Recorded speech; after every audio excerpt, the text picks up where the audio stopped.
ప్రభు యొక్క ఘనమైన నామాన్ని బట్టి ప్రతి ఒక్కరికి వందనాలు చెల్లిస్తూ ఉన్నాను. ఈ ఉదయకాలాన్ని దేవుని స్తుతించుట ఎంతో మంచిది. మనం దేన్నైతే స్తుతిస్తామో, దేన్నైతే ఎక్కువగా ప్రేమిస్తామో, దేన్నైతే ఎక్కువగా మన హృదయంలోకి తీసుకొనొస్తామో అదే ఆరాధన.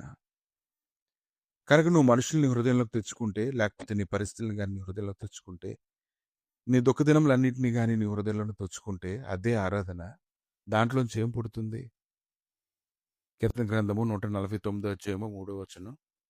నాట్యంతో వారు ఆయన నామమును స్తుతించుదురుగాక, తంబురతోనూ సితారాతోనూ ఆయనను గురించి గానం చేయుదురుగాక. యెషయా 38 అధ్యాయము 19వ వచనం. సజీవుల కథ నిన్ను స్తుతించుదురు. ఈ దినము నేను సజీవుడినై నిన్ను స్తుతించున్నాను. కీర్తన గ్రంథము 135 అధ్యాయము 19వ వచనం. ఇశ్రాయేలు వంశీయులారా యెహోవాను సన్నతించిడి, అహరోను వంశీయులారా యెహోవాను సన్నతించిడి. ఇంకా కీర్తన 103 అధ్యాయం 1వ వచనం. నా ప్రాణమ యెహోవాను సన్నతించుము, నా అంతరంగంలో ఉన్న సమస్తం ఆయన పరిశుద్ధ నామమును సన్నతించుము.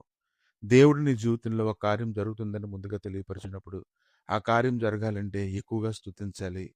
ఆ యొక్క కార్యం జరిగేటంత వరకు స్తుతించాలి. ఏ కారణం చేత కూడా నీ స్తుతిని దాక్కుండా నువ్వు స్తుతించినప్పుడు దేవుని యొక్క కృప నేను ఆవరించడం నువ్వు చూస్తావు.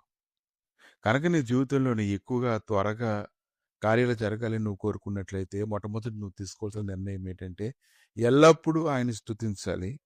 ఎల్లప్పుడూ ఆయన స్తుతించాలి. హృదయపూర్వకంగా స్తుతించాలి. ఎప్పుడైతే నువ్వు దేవుని స్తుతిస్తావో నీకు వ్యతిరేకంగా పనిచేసే శక్తులు కూడా అవి బలహీనమై విచ్ఛిన్నమైపోవడాన్ని నువ్వు చూస్తూ ఉంటావు. కీర్తన గ్రంథము 103 అధ్యాయం 2వ వచనం. నా ప్రాణమ యెహోవాను సన్నతించుము, ఆయన చేసిన ఉపకారములలో దేనిని మరువకము. ఆయన నీ దోషములన్నిటినీ క్షమించువాడు, నీ సంకటములన్నీ కుదుర్చువాడు, సమాధుల నుంచి నీ ప్రాణం విమోచించున్నాడు, కరుణా కటాక్షమును నీ కిరీటముగా ఉంచుచున్నాడు. పక్షిరాజు యవ్వనం వలె నీ యవ్వనం కొత్తదొచ్చుచుండినట్లు మేలుతో నీ హృదయం తృప్తిపరుచున్నాడు. ఇది కేవలం దేవుని స్తుతించడం ద్వారా ఆయనలో ఉండేటువంటి సారాన్ని నువ్వు పొందుకుంటావనేటువంటి విషయం ఎంత గొప్ప భాగ్యం. కనుక నీవు నీ కుటుంబంతో కలిసి దైవ సన్నిధికి రావాలి. దైవ సన్నిధిలో స్తుతించాలి. నీ పిల్లలు కూడా ఆయన సన్నిధిలో చేతులెత్తి చూచి నువ్వు ఆనందించాలి. ఎందుకంటే ఎప్పుడైతే నీ పిల్లల్ని, నీ కుటుంబాన్ని, నీ భర్తను లేకపోతే నీ భార్యను కూడా దైవ సన్నిధిలో నడిపించుకోవడం మొదలు పెడతావో, దేవుడు నీ యొక్క ప్రయాసను గుర్తించి వారు తగినట్టుగా దర్శించి వారిని బలపరచడానికి శక్తిమంతుడే ఉన్నాడు. కనుక ఇది ఎలా జరుగుతుందని నువ్వు ఆలోచన చేయవద్దు గానీ, ఆయన స్తుతించడం ద్వారా సమస్త కార్యములు జరుగుతూ ఉంటాయి. ఇది ఎప్పుడు జరిగితే అప్పుడు జరగనీలే అని నువ్వు అనుకోనవసరం లేదు గానీ, దేవా ఇది ఇప్పుడే నువ్వు చేయడానికి నువ్వు శక్తిమంతుడివని ఎరిగేలాగా ఆయన స్తుతించాలి. ఎప్పుడైతే ఆయన స్తుతిస్తూ ఉంటావో కీర్తన గ్రంథము 103 అధ్యాయం 22వ వచనం.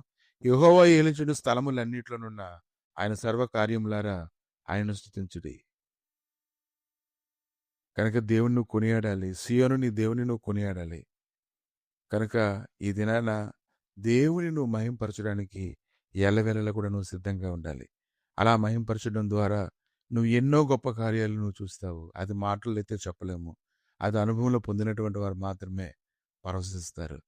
ప్రభా ఈ ఉదయకాలాన్ని నువ్వు స్తుతించడం ద్వారా ఎంతో మంచిది. ప్రభా స్తుతించడం ద్వారా ప్రభా ఇదిగో తండ్రి భూమి మీదకి నీ సన్నిధి దిగి వచ్చుచుండగా తండ్రి అన్ని కార్యములు సఫలం చేయడానికి నువ్వు గొప్ప దేవుడవు నాయన. ఇంతవరకు చేసిన ప్రతి కార్యాన్ని బట్టి దేవా నీ సన్నిధిలో నిన్ను స్తుతిస్తుండగా తండ్రి నాయన ఆ స్తుతిలో ప్రభా నాయన గొప్ప మహిమ పొందినట్లుగా ప్రభా నాయన ఇదిగో తండ్రి నీ ఆకాశము తెరవబడి నీ సన్నిధి ప్రతి స్థలం మీద కుమరచబడినట్లుగా సహాయం దయచేయండి నాయన.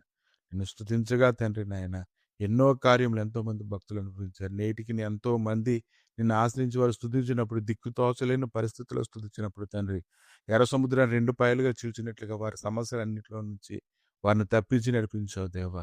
అటువంటి అనుభవానికి ప్రతి ఒక్కరు నడిపించబడినట్లుగా సహాయం దయచేయమని యేసుక్రీస్తు నామములో అడిగి వేడుకుంటున్నాము తండ్రి. ఆమేన్.